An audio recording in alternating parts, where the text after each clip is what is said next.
Hati Kudus Yesus Church, a Roman Catholic church located in Ganjuran, Bantul, Indonesia.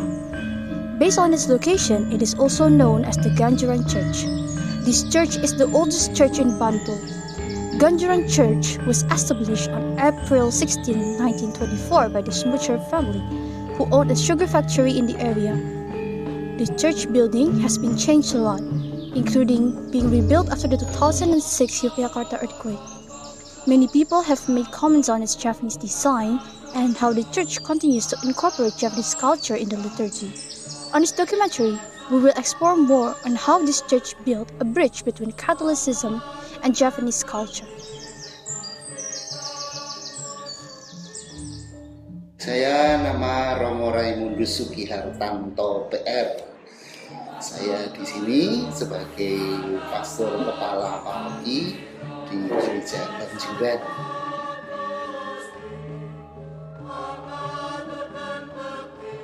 Tentu perbedaannya yang pertama dari bangunan.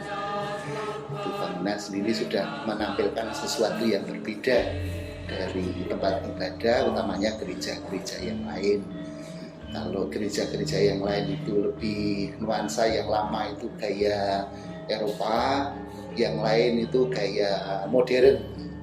Sedangkan di sini justru mengambil gaya klasik, gaya Jawa dengan joglo. Jadi secara penampilan fisik sudah berbeda. Yang kedua adalah sejarah.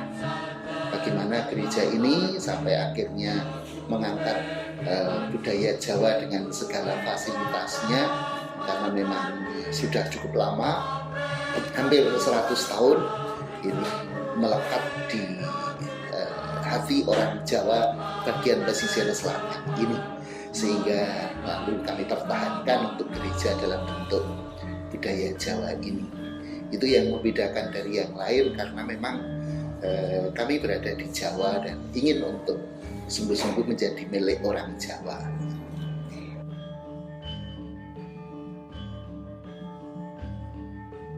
Dalam ritual, karena kalau sesama Gereja Katolik Roma sama, karena kami punya patokan resmi dari Roma bagaimana beribadah, ritualnya itu sama persis. Yang berbeda kalau dari gereja-gereja yang lain, apalagi yang bukan daerah Jawa, tentu adalah dari sisi bahasanya, kemudian irama dan musiknya itu beberapa saat berbeda, tetapi secara umum sama. Tapi kalau dengan gereja Kristen Protestan jelas berbeda sekali ritusnya. Sesama sebagai orang Kristiani, tetapi berbeda antara Kristen Protestan dengan gereja Katolik. Gereja Katolik ada gereja Katolik Roma, ada gereja Katolik Ortodoks. Nah, jadi itu juga berbeda ritusnya. Kami gereja Katolik Roma. Seperti itu.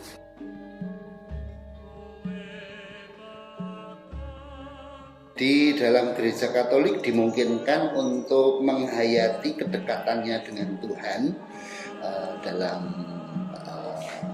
kemudian diekspresikan secara karya seni.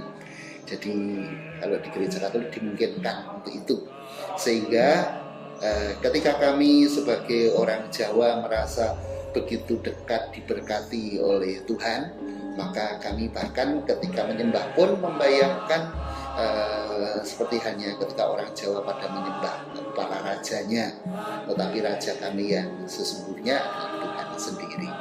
Maka Tuhan kami tampilkan dalam perawakan gaya seperti raja.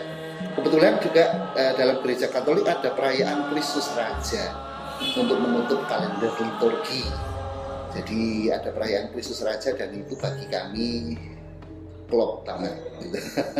Untuk menampilkan gambaran seorang raja yang sungguh mempunyai pola kepemimpinan yang sangat luar biasa. Di dalam kitab suci sangat alkitabiah banget.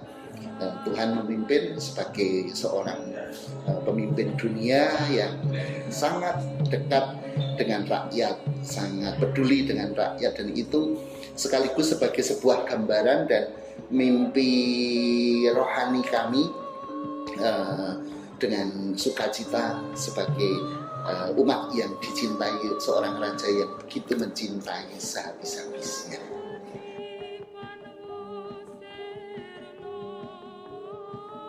Ada banyak sekali nilai-nilai Jawa dalam budaya adiluhung yang selalu menghormati kepada Sang Pencipta dengan sungguh-sungguh baik. Itu ketika kami masukkan dalam pola liturgi, ritus maupun juga ajaran iman dalam gereja Katolik, tidak ada yang bertentangan. Jadi segala sesuatu yang dibuat oleh orang Jawa itu ketika dipraktekkan dalam liturgi gereja Katolik nggak ada yang menyimpang. Tentu yang pokoknya ya, sedangkan ritual-ritual khususnya itu nanti sebagai sebuah pengembangan ya. Tetapi secara pokok bagaimana orang Jawa menghormati kepada raja di dalam beriman dan mengikuti sabdo pendito ratu, itu istilahnya sabda Tuhan, itu lalu diikuti oleh rakyatnya. Maka kalau ketika kami mendengarkan firman Tuhan dari Alkitab, lalu kami menghayati itu sebagai sabda dari Sang Raja dan kami harus menaatinya, kami harus menjalankannya. Lalu pengajaran-pengajaran yang baik di lingkungan Jawa, asih tresno, sebagai nilai-nilai luhur sejak zaman dulu, gotong royong, saling menghormati, saling mencintai, saling menghargai, lalu sinkron gitu. Jadi kami menempatkan dalam budaya-budaya Jawa yang sungguh sangat menghormati kepada Sang Pencipta, itu kami lakukan itu. Kemudian di dalam tata hierarki kami juga, jadi ketika sekarang kepemimpinan itu dipercayakan kepada paus sebagai pemimpin tertinggi gereja, begitu beliau menetapkan tentang pengajaran-pengajaran rohani gereja dan arah, istilahnya kalau kami arah pastoral, arah gerak gereja, kami semua sedunia yang ke gereja Katolik Roma menaatinya. Itu sehingga sabdo pendito ratu itu tidak akan pernah melenceng, istilahnya ora tahu bola wali.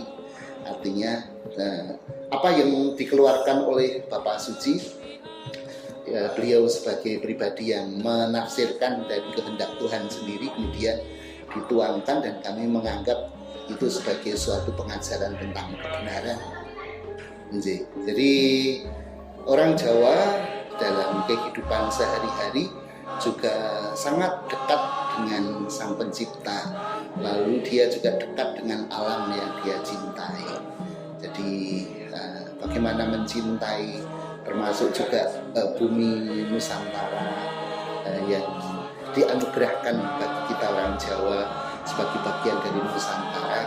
Maka seperti perintah Tuhan untuk mencintai di mana tempat kita berada, mencintai pemerintahan di mana sedang memimpin, itu kami diajarkan untuk menaati dan mendukung, mensupport, ikut ambil bagian, bahkan juga dalam kitab Kejadian untuk merawat apa yang dianugerahkan oleh Tuhan.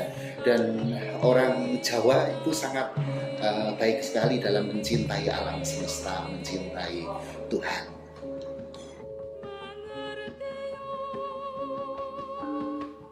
Iya,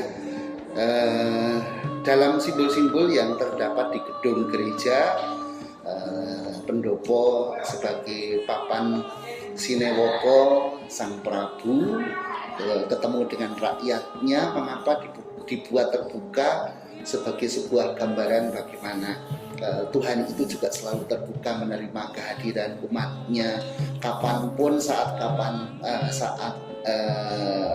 jam berapapun bisa datang kepadanya. Dan itu adalah sungguh-sungguh kita hayati Tuhan itu ya begitu, kapanpun kita datang dia siap untuk menerima. Kemudian simbol-simbol yang ada di dalam gereja, ada tahta, ada meja altar, ada tabernakel, itu sebagai tempat-tempat suci di mana kita setiap saat memang menghadap sungguh-sungguh kami hayati dengan kehadiran Tuhan yang ada dan tetap berada di lingkungan rumah ibadah itu. Tuhan siap untuk menerima kami rakyatnya. Jadi nilai-nilai simbolis bahkan gambar-gambar itu semua punya nilai-nilai yang dari Jawa banget, kemudian menjadi nilai yang sangat rohani banget. Jadi sebetulnya bukan hanya Katolik saja sih, tetapi kalau umpamanya agama-agama lain juga mau menghayati tentang simbol-simbol yang ada dalam bangunan itu sangat bisa dipakai juga. Hanya yang khas mungkin yang tidak dipakai oleh agama lain. Kalau kami selalu menempatkan ada gandum dan anggur itu sebagai sarana dalam ibadah kami, karena kami selalu memakai hosti yang berbahan dasar gandum, kemudian anggur yang memang berbahan dasar anggur. Itu lalu yang candi itu adalah refleksi rohani dari sang pendiri, yakni Smuser, yang pada waktu itu menghayati dia sebagai orang Belanda tetapi melihat bahwa kehidupan masyarakat di sekitar pantai selatan ini sejarahnya ada 3 unsur dari Hindu, kemudian Buddha, lalu Islam, dan Smuser sendiri Katolik. Jadi ada 4 unsur yang ada di dalam candi itu. Candinya sendiri itu gaya Hindu, kemudian tingkatan-tingkatan itu campuran antara Hindu dan Buddha. Patungnya sendiri itu gayanya, tampilannya dengan ada itu seperti gunungan itu gaya Buddha, kemudian tempat duduknya juga dengan teratai itu gaya Buddha, lalu model penampilan rajanya itu gaya Islam Jawa, gitu, Keraton Jogja. Kemudian yang ditampilkan adalah Yesus. Jadi 4 hal yang oleh Smuser dipadukan jadi satu. Dia ingin untuk menjadikan ya namanya Tuhan itu menjadi Tuhannya yang bisa dipandang dari sudut agama manapun juga. Itu refleksinya dari Smuser.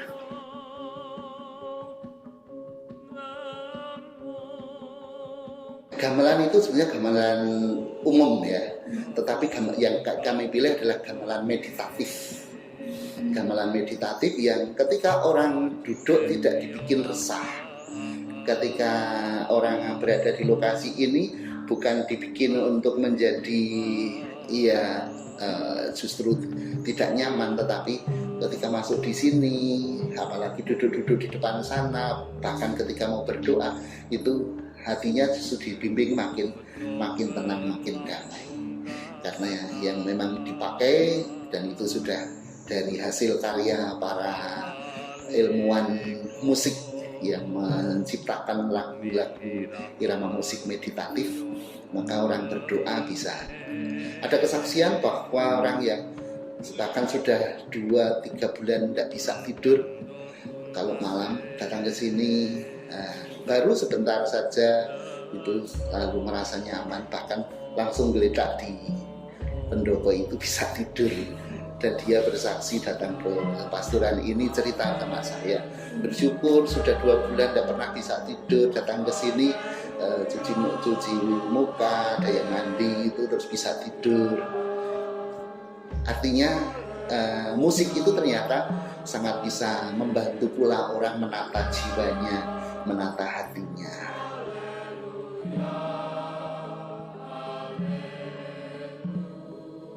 Diberkati yang pertama yang jelas, waktu candi ini didirikan kan diberkati, diresmikan oleh Uskup Batavia pada waktu itu sebelum kemerdekaan kan tahun 1927. Jadi pada waktu itu memang diberkati, didoakan supaya air bisa menjadi sarana orang memperoleh berkat. Ada yang mungkin cari kesegaran bisa mendapatkan kesegaran, yang cari kesembuhan bisa mendapatkan kesembuhan, dan lain sebagainya. Lalu yang kedua, karena dengan lokasi di mana banyak orang berdoa, dan setiap kali kami juga mempersembahkan dan mendoakan untuk air itu selalu ada dan berguna untuk siapapun. Maka dengan banyak orang, ribuan orang berdoa di tempat ini, maka kami merasakan, meyakini itu menjadi sesuatu yang memberkati. Dan terbukti sampai hari ini pH dari air itu 9, jadi bagus untuk digunakan kesehatan. Jadi secara ilmu kedokteran dengan pH 9 diminum untuk manusia itu sangat membantu untuk detox, untuk kesehatan, untuk kesegaran. Jadi mungkin kebetulan, tapi mungkin juga rahmat bahwa ternyata air yang keluar dari candi kok pH-nya bagus. Itu jadi menjadi sangat berguna untuk orang banyak. Kami informasikan bahwa ketika orang dari banyak agama datang ke sini kemudian mengambil air itu bukan kemudian musyrik atau itu akan mengkatolikan, enggak, karena ini air bermanfaat untuk kesehatan, gitu aja. Tapi ada kesaksian juga orang yang bahkan punya perusahaan asbes, bukan orang Katolik ya, bukan orang Katolik, kemudian ada orang tua-tua, istilahnya orang pinter, lalu mengatakan disuruh pergi ke daerah selatan, padahal si tua-tua itu belum pernah ke sini juga, ke selatan, cari air di dekat candi, di sebuah candi ada 9 pancuran. Orang-orang kan nggak pada tahu, yang orang umum. Kemudian kebetulan ketemu dengan seorang yang pernah datang ke sini, bukan orang Katolik juga, lalu mungkin di sana coba aja. Dan memang ada candi dan ada 9 pancuran kebetulan yang ada di situ. Jadi si orang pintar itu mendapatkan mungkin pesan, lalu akhirnya dia mengambil itu dan dibawa pulang untuk membuat adonan asbes di pabriknya, dan sampai sekarang itu aman. Jadi secara periodik orang itu datang ambil ke sini. Nggak tahu berapa yang dicampurkan ke dalam adonan itu, tetapi akhirnya sampai sekarang memberkati dan dia bisa usaha dengan baik dan berkembang. Beberapa kali dia datang dan ketemu, lalu tetap mengucapkan syukur dan dia berdoa dengan cara agamanya dia. Jadi ketika Anda masuk, sudah ada cukup banyak pohon sawo kecil. Dalam falsafah Jawa itu supaya orang yang datang itu niatnya sarwo becik. Jadi sarwo becik itu semua baik adanya. Orang datang sini punya niat baik. Terus masuk ke sini ada 9 pancuran.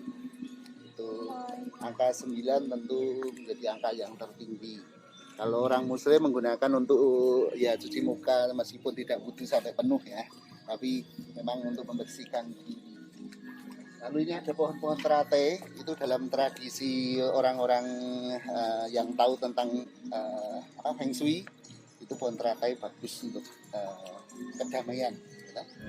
Orang Jawa itu biasanya ketika mau masuk dalam pasewakan, maka nunggu dulu bangsa Sri Manganti untuk menanti.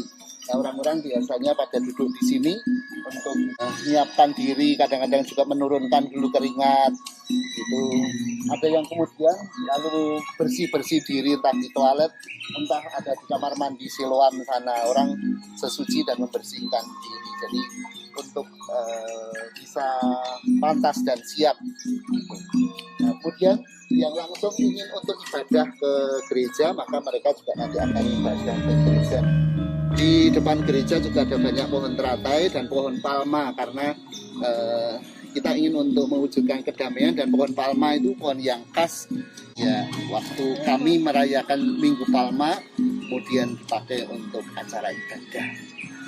Ini adalah halaman mandala Hati Kudus Tuhan Yesus, sehingga orang bisa bahkan dari sini pun siap untuk dengan halaman yang luas. Pohon-pohon yang ada di sini itu pohon-pohon yang penuh makna. Jadi memang pohon-pohon langka sebagian besar. Ada 42 jenis lebih itu pohon-pohon langka yang ada di lingkungan Candi Ganjuran ini. Di depan gereja ada 2 beringin putih. Beringin itu tanda bagi orang Jawa pangayoman, perlindungan. Jadi dengan adanya kita mau masuk ke ibadah kepada Tuhan itu mau berlindung di hadapan Tuhan. Yang kita pasang di sini ringannya ringin putih, putih tanda kesucian. Maka berlindung pada Yang Maha Suci. Ini untuk di halaman ini. Kemudian yang di sini ada pohon mahoni besar. Ditaruh di pojokan sini. Kenapa? Mahoni itu bahasa Jawa itu tidak percaya, orang yang agak wangkal, orang yang agak bebal, maka ditaruh di sana. Ketika mau menghadap kepada Tuhan, kebebalan itu harus dilepaskan. Nah, kadang-kadang gede itu kan. Jadi kebebalan manusia itu lebih gede daripada diri baiknya. Maka ini dengan pohon besar tetap kita pertahankan, dulu ditanam. Di sampingnya ada pohon bambu. Bambu itu bahasa Jawanya pring. Pring itu peringatan. Maka orang yang punya kebebalan yang tinggi dijaga dengan peringatan, maka lalu bisa terkendalikan seperti kuda liar yang kalau dikendalikan lalu dia tidak akan membahayakan.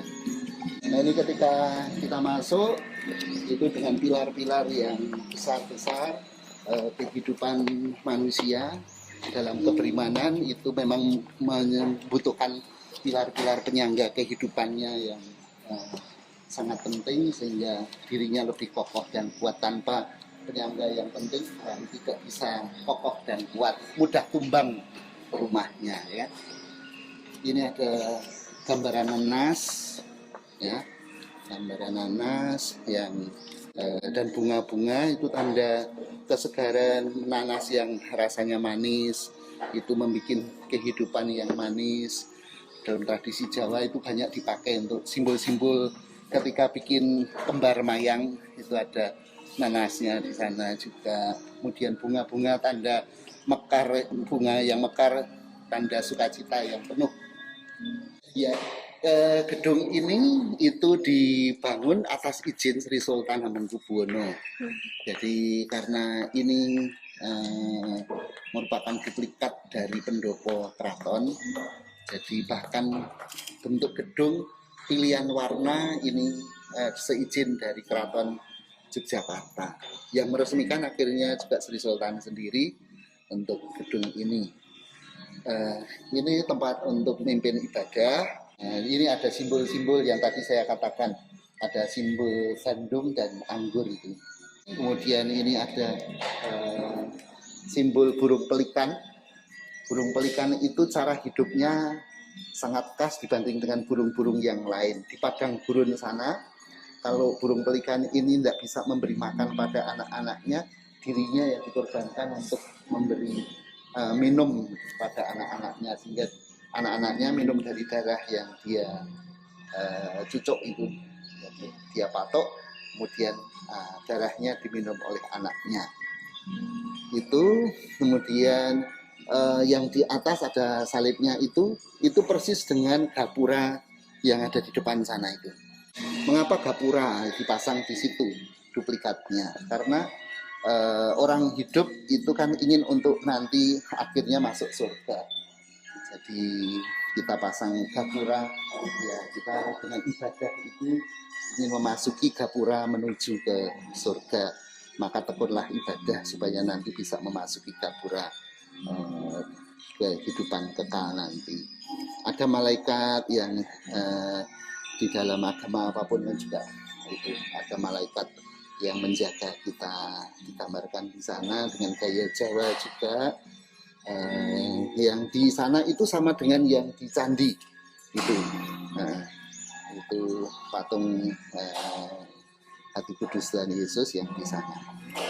Itu yang di sana Maria Ibu Ganjuran yang kami tuliskan, karena kami yakini Bunda Maria juga mendoakan untuk kami umat dari Ganjuran ini sehingga bisa hidup untuk taat setia kepada Tuhan.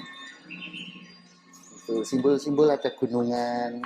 Gunungan itu kan gambaran dunia kehidupan kalau dalam wayang. Jadi kalau nonton wayang ada gunungan itu, di sana ada hewan-hewan, ada pohon-pohonan, ada manusia, ada rumah, gambaran dunia.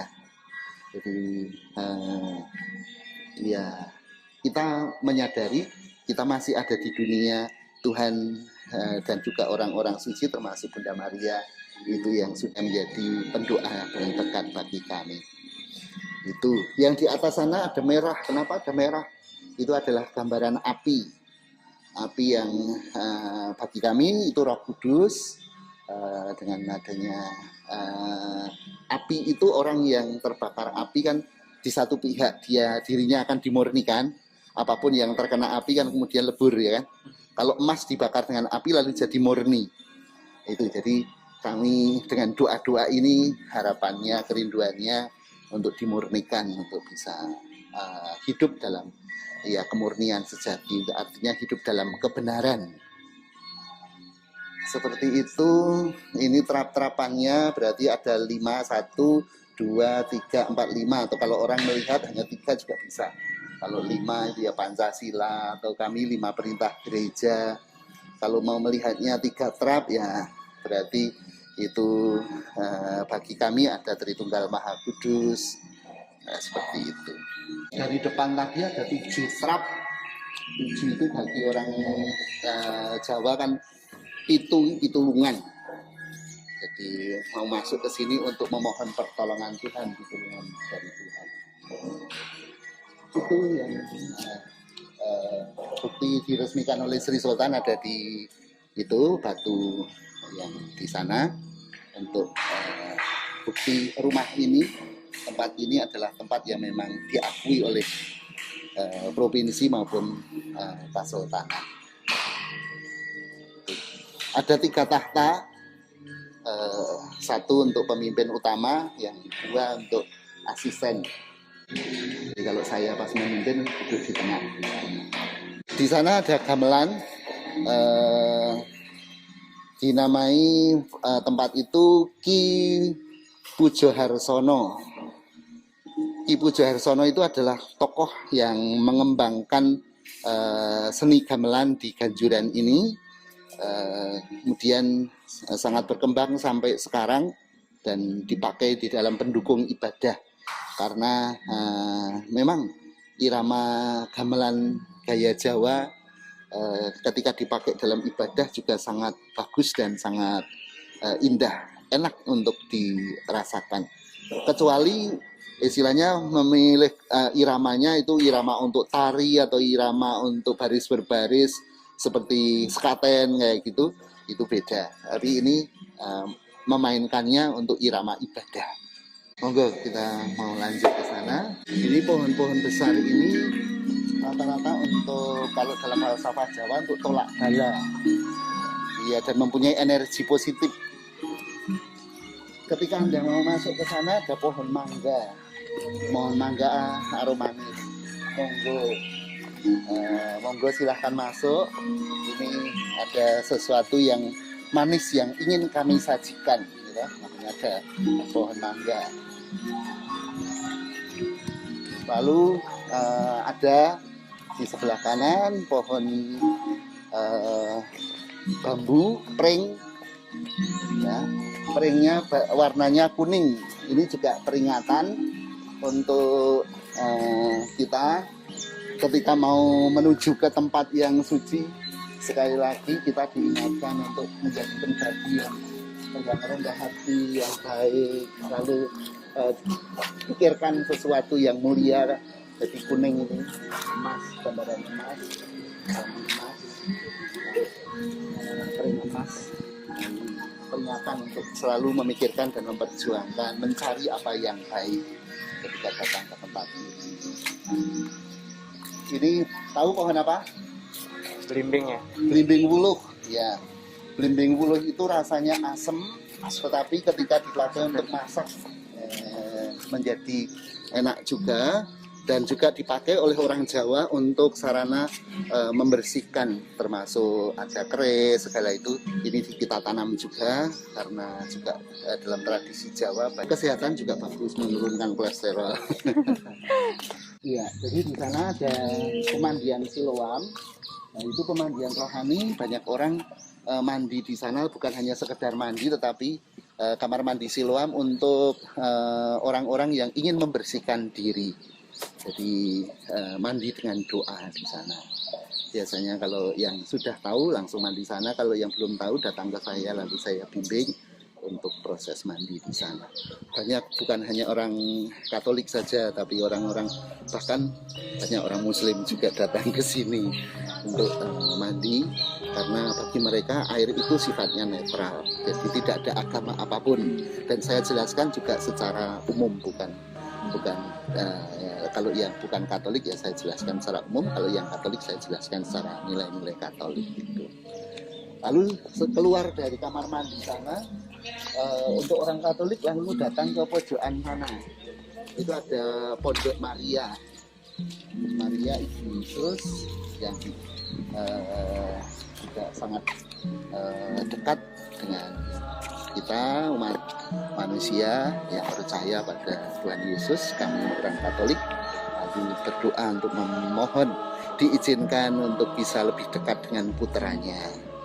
Maka sesudah dari sana orang ada yang kemudian memulai dengan itu, ada pondok-pondok Jalan Salib, itu juga dengan gaya Jawa juga. Itu perjalanan kehidupan manusia yang diteladankan oleh Tuhan Yesus, mengalami jatuh bangun, memanggul salib itu beban kehidupan. Jadi kami memandang salib itu sebagai beban kehidupan. Orang berjalan menuju ke candi sana melewati perjalanan kehidupan yang panjang. Jadi akhirnya ketika kita mau ketemu dengan Tuhan itu perjalanannya panjang, pakai jatuh bangun. Tapi harus, kalau orang pengen sampai ke sana dengan baik ya tetap meskipun jatuh ya harus bangun lagi, jatuh ya harus bangun lagi. Dan itu ada di dalam Jalan Salib itu. Doa-doa renungannya kami ada untuk yang Katolik itu. Jadi menghayati bagaimana kehidupan yang kita jalani itu tidak semuanya mulus-mulus saja. Maka ketika ada cobaan, ada tantangan, jangan putus asa. Yang penting tetap setia, berusaha bangun, tentu akan sampai ke Tuhan sendiri. Di Mandala Hati Kudus ini ada pohon cemara. Cemara itu kalau Jawa cemoro, macam-macam sing moro, macam-macam yang datang. Jadi macam-macam yang datang itu ya macam-macam yang punya ujub, punya harapan, punya kerinduan. Orang yang datang dan kemudian berdoa di tempat ini itu macam-macam harapannya, niatnya, latar belakangnya, semua diterima untuk datang menghadap kepada Tuhan. Menjadi tempat yang kami refleksikan sebagai tempat orang dari suku manapun, negara manapun bisa datang. Di sini itu bentuknya candinya Hindu ya. Bentuknya candinya Hindu, kemudian untuk patungnya itu dengan gaya Buddha.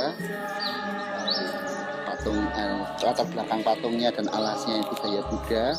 Kemudian patungnya gaya Raja Jawa ya. Seperti Keraton Jogja. Kemudian yang ditampilkan oleh Smuser itu Hati Kudus Tuhan Yesus. Trapnya ada 9, jadi panjang 9 angka yang tertinggi.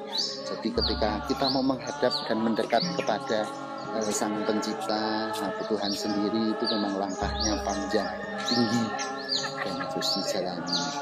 Yang naik di situ hanya 3 trap. Itu bagi kita langkah untuk naik mendekat dengan Tuhan. Sampai di selasarnya saja sudah harus dengan laku.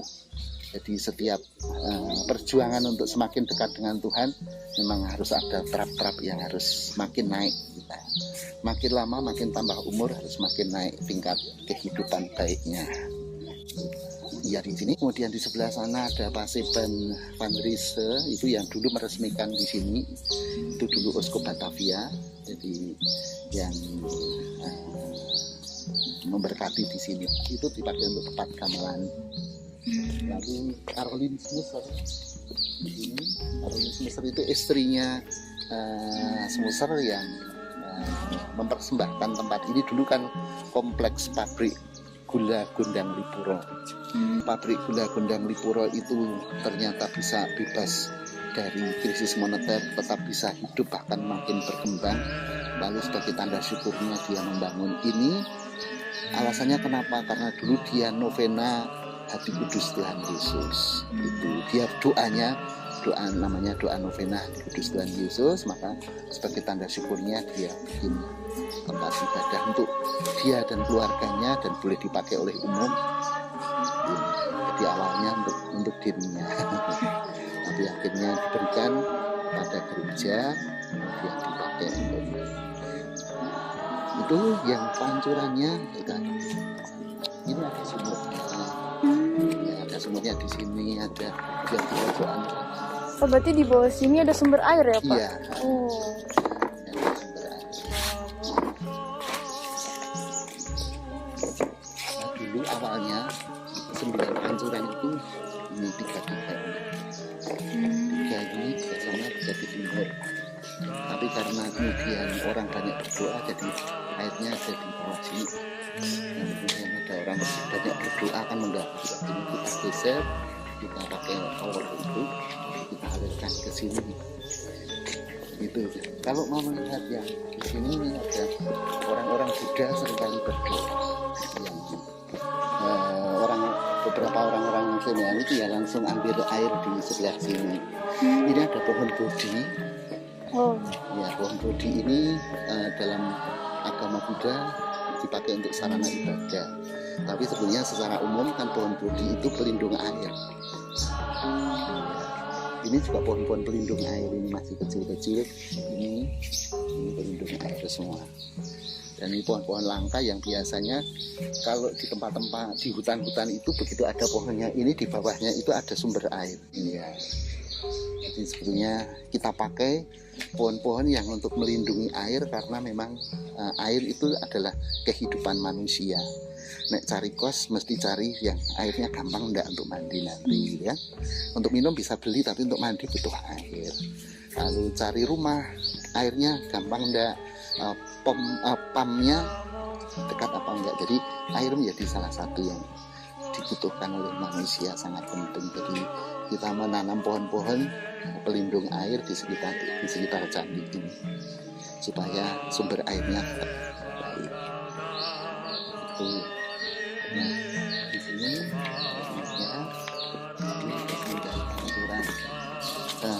airnya kalau nanti nyoba airnya untuk kumur aja rasanya manis. Ya, itu supaya ini orang-orang pada suci sebelum mereka berdoa.